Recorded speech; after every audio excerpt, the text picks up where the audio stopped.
I'd like to welcome to the stage Lord Peter Hendy, who's coming even from the wrong side of the stage. Take a seat. I'm here. Where do you want? Come, sit. Maybe we should start by asking how your journey was this morning. So there's a fatality at Clapham Junction this morning, which is a bit sad. So I came on the district line, which was a bit crowded and very slow. But there you go. I'm here. Said 9:40, and it's not bad. So. You have done brilliantly. I decided to cycle this morning. For those of you who know me well, I'm a big cyclist, and that's always a really good way to travel around London. Peter is chair of Network Rail, who are one of our most important partners at the Catapult. He's also chair of the London Legacy Development Corporation and was previously Commissioner of Transport for London. He is an incredible leader, has extensive experience within both the transport industry and the world of placemaking and public infrastructure. And it's a real pleasure to have you today. So thank you for coming. Thank you. That's very nice of you. I wanted to ask you a few questions. I know we've not got loads of time, but how do you see the future of UK rail evolving over the coming decade, and how is technology and innovation shaping that future? So the British invented the railway. Next year is the 200th anniversary of the first public passenger railway in the world, and incidentally we're going to celebrate it, and I hope some of you will join that celebration. And the railway, I go around talking about what the railway is for, not how it works particularly, but what the railway is for is connectivity, and what connectivity drives is economic growth, jobs, housing, social cohesion and sustainability. And actually the railway's been extraordinarily adaptable at doing that ever since it was invented. It's survived 2 world wars, it survived the growth of mass car ownership. It survived all sorts of translations of shifting populations around the countries and particularly into the cities. So the first thing to say is I've got no fear that the railway is not useful in the next 3 or 4 decades of the 21st century, and indeed that's evidenced by the fact that politicians are vying with each other to promise unbelievable amounts of money. Some of them are unbelievable actually. To invest in the railway to get better connectivity, and you won't find a political party who doesn't want to invest in the railway in this or any other election. So I think the railway's got a secure future. What we do need to do is to fix how it works, because it works very badly. And the story of rail reform since the timetable crisis of May 2018, which seems and is a long time ago, is one of fearful delay, really. Keith Williams wrote an excellent report about how the railway should be organised based on what the customers said they wanted, not on how organisational theory might work for a big national industry, but the best way of doing it for the customers. He was ready before COVID. It was published after COVID. The government submitted a draft, published a draft bill, but actually it won't get into Parliament in this election. And we do need to fix how the railway works, because it's not very good. And my best comparison of all is I ran Transport for London for 9.5 years. That's why my hair is white and I drink quite a lot. But actually the great thing about TfL was actually everything was my fault if it went wrong. It wasn't the mayor's fault. We couldn't have an argument between people with different contracts. If the Northern Line didn't work, it was our fault and we had to fix it.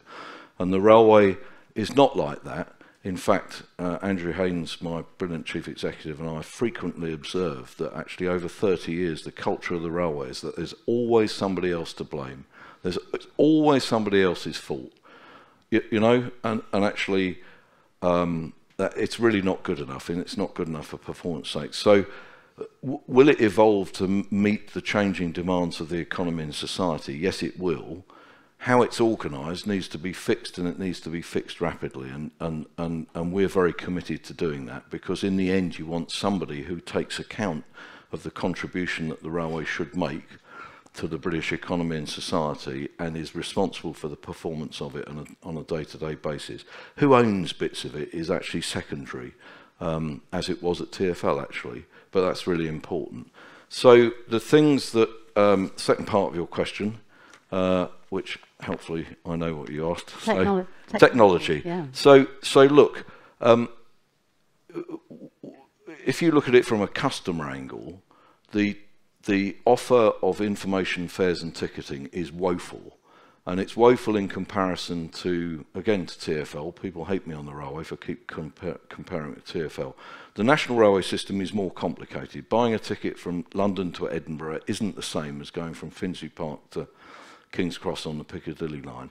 But the technology that would enable you to know both the best way to go, what's going on the railway on a minute-by-minute basis, which fares to buy, what's the best ticket for your journey, and to travel seamlessly with a credit card is all there. That's the way we do every normal transaction, except we've got on the railway a lot of people, including my own family, who don't trust the fares system, who want to interact with a human to buy something. You don't ask for that in Sainsbury's, do you? In fact, you go on the web and buy everything, but you don't do that on the railway. And this ludicrous situation where you've got 16 fares to London from Gatwick Airport, it just puts people off. So there's an obvious role for technology and innovation in customer service and real-time customer service. Two other things I'd say, well, three other things. There's a role for technology and safety. Sadly, we killed 3 members of our own staff at Margam in South Wales 2 or 3 summers ago. They were working on the line. It's a long story and I won't tell you all of it, but they were protected by a method that the Stevensons would have recognised in the 1840s, or rather they weren't protected and they died. And we are using technology to change that system. People working on the track is inevitable. People working on a live railway isn't. But technology for safety is an obvious use of technology.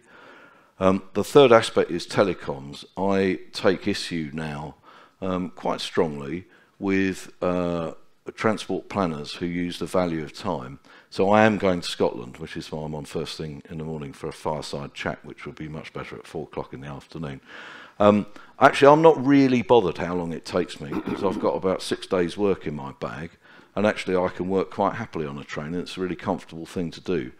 The thing that doesn't work too well is voice technology and sometimes internet connections, and that's such an obvious thing to do in the modern world. And actually, why wouldn't you do it? And in fact, we've got some plans to do just that, using the railway routes for private sector investment to give much better connectivity for us to run the railway and also for the customers to use as they go. And then lastly, but very, very importantly, climate change. We have 20-year events now in terms of structure and earthworks failures happening twice a week. Anybody here who doesn't believe in climate change is kidding themselves. Our Victorian railway is falling to pieces under the weight of the wettest winter ever, the wettest February ever, extraordinarily high temperatures, and our methodology of repairing it is pretty good. Civil engineering is good worldwide. Our technology of monitoring it is lousy, and we've got to get better at that. And the fact that we have a yellow train that goes around the network measuring the infrastructure, and it does it once every 4 weeks, is crazy, when there are trains every 3 minutes, and they could all measure the infrastructure, and they could measure the minute change over time. And similarly with vegetation and things actually the other side of our fences, all 17,000 miles of them. So there are just 4 areas where technology and innovation could make a real difference. Yeah, and I think that's really interesting for us to hear, because the work that we're doing with our partners and with the small businesses that we're supporting definitely is focusing on the climate change issues and the safety tech issues in particular. I think that's really interesting to hear. I just want to bring us to London for a minute. And how do you see the future of London when it comes to the public infrastructure challenges of the 21st century? How do you see London maybe shaping the rest of the UK?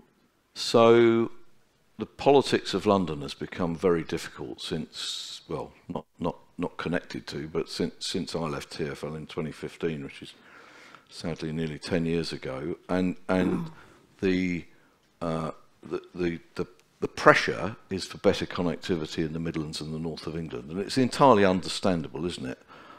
Because people in those places, the post-industrial era has not been kind to a lot of towns and cities in northern England. I'm rather sad about the proposition that somehow you have to do London out of investment in order to fund investment in the rest of the country. And I suspect whoever the next government are, they're going to have to balance their ardour to invest strongly in the rest of England, Wales and Scotland with the fact that London is such a powerful economic generator and creates wealth. Now, that I can't see anything wrong with creating wealth in London and spending it in the rest of the country, but I can see something a bit odd about not wanting to create wealth in London. And connectivity applies in London just as it applies everywhere else. You see with the Elizabeth line, a third of the journeys are new journeys. That's undoubtedly contributing to a better economy in London, isn't it? It must be. Yeah. It's either the work economy, probably some of it, or the leisure and or the leisure economy, but it's creating wealth of some sort. So I don't know how you solve that, because the next government is undoubtedly going to be faced with a very difficult economic problem, whoever they are. But equally, it is interesting. I see, you know, Andrew and I are trying to make sense of people who want to, you know, there have been so many rail plans for the north. I can't remember what they're all called now. It's the integrated rail plan for the north was. You remember that argument? It was the big argument was not whether you did it. It was an argument about whether you should invest 97 billion or 110 billion or something. Now, it's implausible to invest sums like that over less than 15 or 20 years. The industry can't do it. There isn't the capacity to do it. And if you put it all into the existing railway, you'd have to stop running it for about 15 years. So you need a plan to spend that money wisely. In that 10 to 15, 20-year time horizon, there will need to be money invested in London's connectivity, if only to keep the thing running, you know. It's a bit ironic, isn't it, actually? Everybody in northern England complained about Pacers, but actually the oldest trains in Britain are the Bakerloo line trains, which were first running before I joined London Transport 49 years ago. It feels like that sometimes on Bakerloo line. though they are very reliable, actually. They are. Extraordinary, but they won't go on for as a final question, thinking about the worlds of transport and placemaking, what does a truly connected place mean to you? Well, so my other job is at least for now, is running the Legacy Corporation at the Olympic Park. And I was there yesterday morning, actually. It lifts my spirits every time I go. Lynn, who's the chief executive, and I were looking round the new V&A storehouse, which is everything the V&A own that isn't in a museum, which will be in part of what was the press and TV centre for the Olympic and Paralympic Games on the Olympic Park. And this place, they reckon the visitor dwell time, and it's going to be 60 to 90 minutes. So I said to Tim Reeve, the V&A, you're kidding, mate. The people are going to be in here all day. It's an extraordinary place. Would that have been there without the connectivity of Stratford and Stratford International? Absolutely not. What the foundation of that place, as it now stands, is connectivity driven by the Jubilee line, driven by the high-speed line at Stratford International, driven by the DLR, and now by the Elizabeth line. So, and I know it's a very particular example, and if you come from outside London, you say, oh yeah, well London got all that as well, but the Olympic Games weren't ever going to be in Bolton or Chesterley Street or in Taunton. They were going to be in London, and the connectivity that was put in to deliver them has also delivered a wonderful boost in London's economy and the visitor economy, not only for London but the country, and thousands of houses. So actually, if we can do that, there's an issue, I think, about the order in which you do it. It would be nice to think that you could deliver the connectivity first and then build the houses and get the jobs afterwards. But sometimes it's the other way around, and I'm not sure you can go on debating that, and there's no time left to do it. But places that aren't connected don't get housing, don't get jobs, and don't contribute to our economy in the 21st century. So they're not much use. And then if you know, urban renewal, and we are talking about cities really, urban renewal is the way in which you make those places nice to live, nice to work, and nice to be around. And that's a beautiful way to finish our conversation. Thank you very much for joining us this morning. Brilliant. Thank you. There you go. Cheers. Have a good journey.